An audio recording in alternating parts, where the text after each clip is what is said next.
Well, hey out there, my YouTube brethren, it has been a crazy week here on the Homestead, and two things happened this week that I hope never happened to you. First one is my wife's car transmission went out, so got in it one day and was going to move it just down the street a little bit to clear out my driveway, put it in reverse. I heard a loud pop, and then now the reverse no longer works. And so I took it to the shop. I was thinking maybe it'd be an easy fix, something in the transmission, then go in like reconnect or patch or whatever. I know nothing about cars, obviously, and they're like, nope.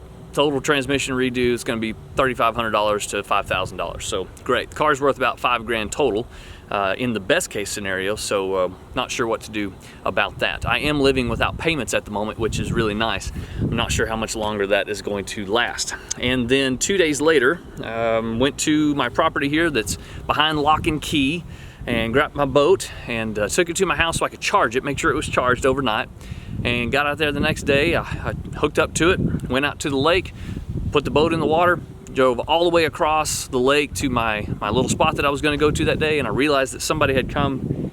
They stole my depth finder. Wasn't a really expensive one, but you know, $1,000 depth finder. Stole it and busted up my trolling motor because they couldn't get it off. So they tore it out of the front compartment here, and then they tried to get this thing off. So they kind of ripped some stuff out, and then it looked like with a tire iron or a bat or something, they just beat the front of it. So I guess they were frustrated they couldn't get it off, so they just destroyed it. And then also they looked through all my compartments and stole crankbaits and all of my fishing gear. So I have like 4 rods and reels left because they were my backups that I had sitting in my garage. Thankfully I have something to fish with, I guess, because I doubt insurance is going to cover this because I didn't have insurance on the boat. It's a cheap boat.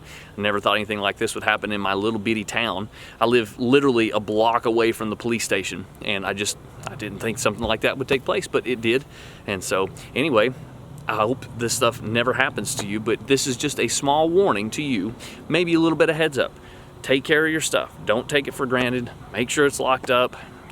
I mean, spend the extra money and buy you one of those rod lockers one of those bar lockers that you can put in your boat. I got the stuff for it in here, and I just haven't installed it. Like, how bad is that? It could have saved, what do I got, $2,000 in fishing rods that they're just gone, just pissed away. I do have a backup trolling motor, and I have an Ultrex that I was going to put on here anyway. I was kind of waiting to see what I was going to do boat-wise for next spring. I was going to kind of wait, but I guess this is going to push me in that direction. So I think what I'll do is I'll go ahead and get the Ultrex, and I'll put it on here, go ahead and buy some more units. I'm gonna have to put them on credit. It's just something I'm gonna have to do. It's really hard in this day and age to fish without depth finders, and you get used to it, and you take it for granted.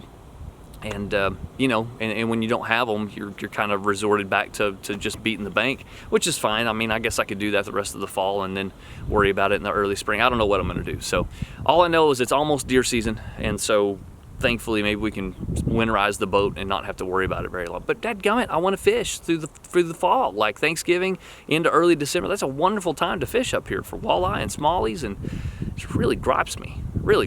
So take care of your stuff. Hopefully this doesn't happen to you guys anytime soon. Got some cool stuff coming. Big announcement on Friday, so make sure you tune in on Friday. I will try to drop that video around 5 o'clock, 6 o'clock Friday afternoon, that's Central Time. So anyway, just be looking for that. I did figure out what to do to strip the paint off. I think I got that thing kind of situated, so we may do that video in conjunction with the announcement on Friday. So anyway, God bless you guys. Have a great, wonderful afternoon. Lock up your stuff. See you next time.